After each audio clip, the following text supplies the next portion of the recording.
Graça e paz, amados de Deus, como é que vocês estão? Tudo bem? Nós estamos aqui hoje com um tema muito importante e eu acredito que muito é crucial nesses últimos dias. E o tema é qual a melhor versão da Bíblia, né, aqui no nosso caso, em português. Nós temos hoje no Brasil muitas e muitas Bíblias. Temos a Bíblia, por exemplo, a NVI, a NVT, a Bíblia do século XXI, a ARA, a ARC, a NAA, a Bíblia de Jerusalém, a King James Fiel, a King James Atualizadas e muitas outras Bíblias que temos aí. A TEB, né, que é muito boa, a TB, que é a tradução brasileira, enfim. Então, qual é a melhor tradução da Bíblia hoje que alguém pode ter em português?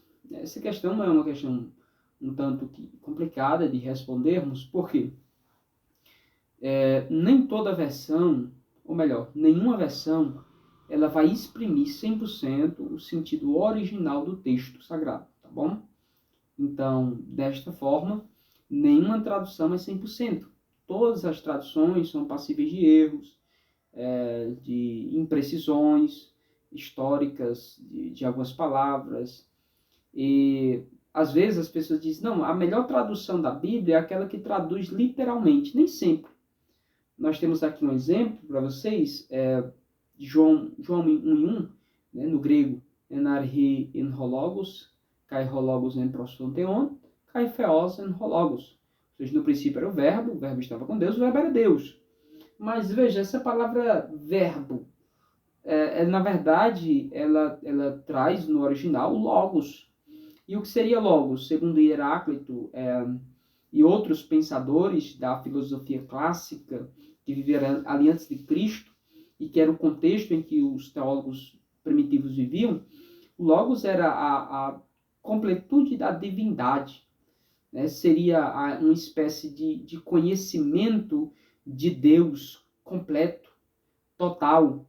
E então o comentarista bíblico, o autor bíblico, ele vai dizer, olha, esse logos, essa divindade que os filósofos estão falando, esse conhecimento tão maravilhoso, místico, no sentido bom da palavra, é Jesus.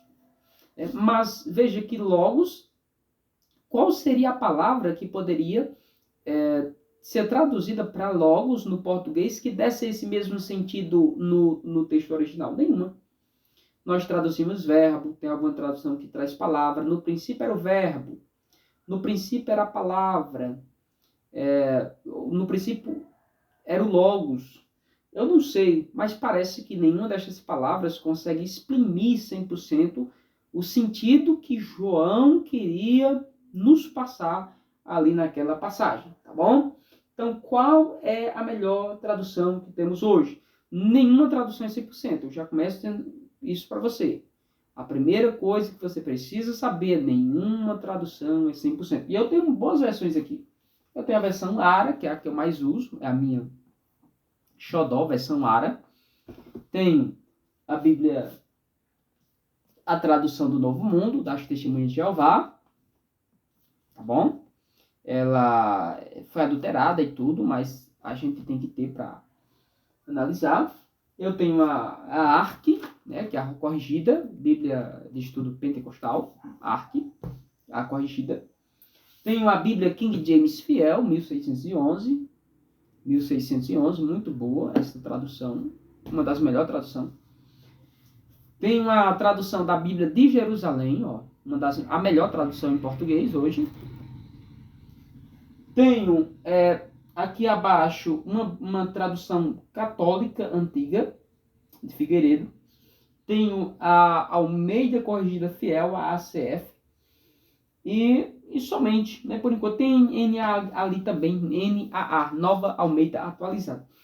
Mas o que eu quero dizer com isso? Eu quero dizer, amados, que eu tenho várias traduções. E você, como estudante de teologia, você precisa ter várias traduções também. Mas o melhor é quando você consegue pegar um texto desse, ó.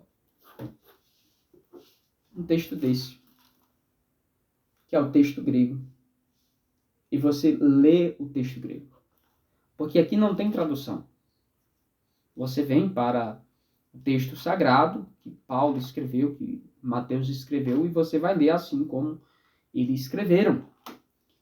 Porque, querendo ou não, amados, toda tradução, ela traz consigo pressupostos de quem a traduziu. A Bíblia de Jerusalém é uma Bíblia feita por teólogos católicos e protestantes, mas ela tem uma tendência ao catolicismo, porque é uma Bíblia católica. A Bíblia Testemunho de Jeová, ela tem uma tradução para as doutrinas dos Testemunhos de Jeová, como, por exemplo, João 1:1, ela vai traduzir lá, no princípio era o Verbo estava com Deus, e o Verbo era um Deus.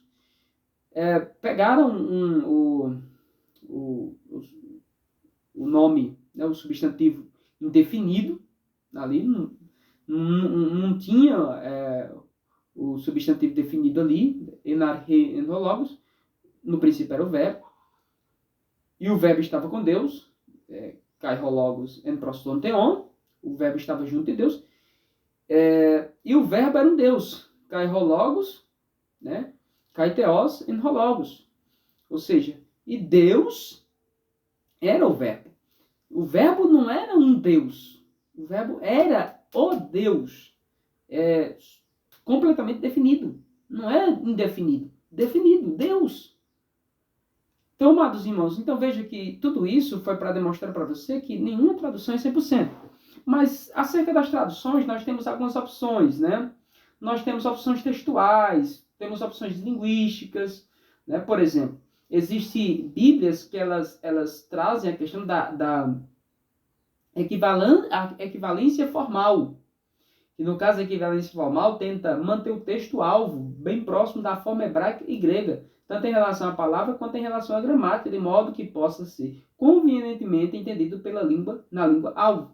A formal, ela não vai modificar o texto, mas ela não vai preservar o texto literalmente. Por quê? Porque se preservasse o texto literalmente, amados, nós não conseguiríamos entender nada.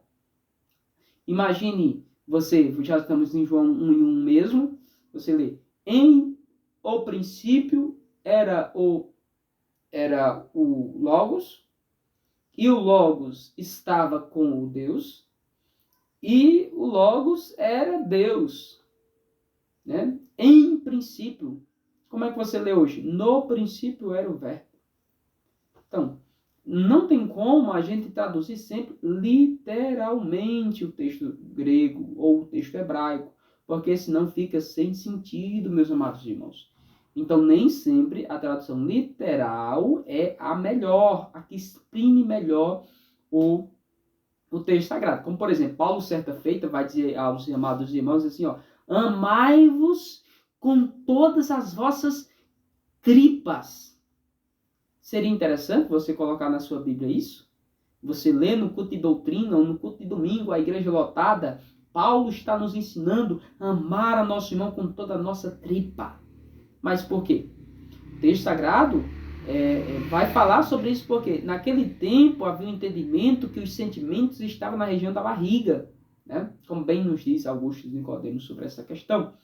Mas o que é que a nossa Bíblia fez? Amai-vos de todo o coração. A Bíblia moderna diz amai-vos de todo o coração. Uma Bíblia como a ARA, que vai dizer amai-vos com entranháveis afetos das suas entranhas, que ela ainda preserva essa questão literalista, né? Então, a equivalência formal, ela vai trabalhar a questão do texto-alvo, mas preservando o texto bíblico. Temos a equivalência dinâmica, que é uma Bíblia como a NVI, ela é uma questão mais dinâmica, ela é mais dinâmica. O alvo da tradução dinâmica, da equivalência dinâmica, não é literalmente o que o texto, cada palavra que o texto ali nos apresenta, mas sim o sentido daquela mensagem. Qual é o sentido da mensagem? Mostrar que nós precisamos amar a nosso irmão com todo o nosso coração. Sentido da mensagem. Não precisa dizer ame seu irmão com tuas tripas.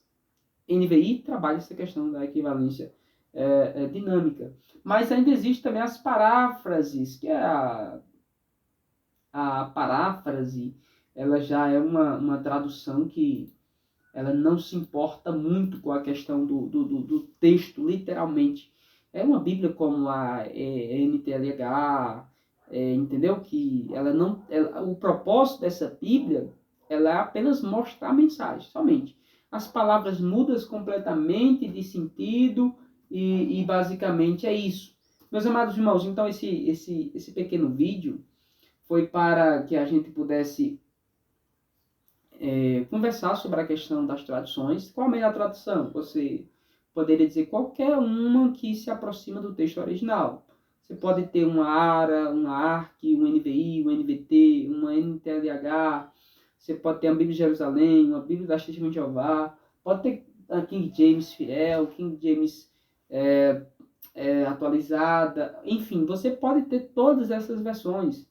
Mas a melhor Bíblia continua sendo o texto original. Então, você que não conhece grego, hebraico, aramaico, estude, para que você não dependa de traduções. Quando você for pregar a Bíblia Sagrada, meu texto bíblico, pregar no culto de domingo, culto de doutrina, você vai ler o texto no seu original. Meus amados, você mesmo vai fazer a sua própria tradução da Bíblia Sagrada.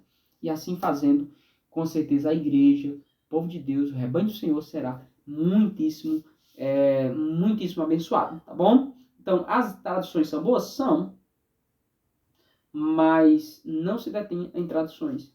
Conheça o texto original. Se você não tem condição de conhecer o texto original por alguma coisa, compre várias traduções, porque você vai comparando traduções, NVI com NVT, NVI com NAA, a ARC com a Bíblia de Jerusalém, e assim você vai comparando traduções e você vai tendo um entendimento mais sobre aquilo que o autor sagrado queria nos passar no texto bíblico. Então, que Deus abençoe a todos, em nome de Jesus, que a graça do Senhor esteja sobre sua vida, sua casa, Deus abençoe seus estudos, em nome de Jesus.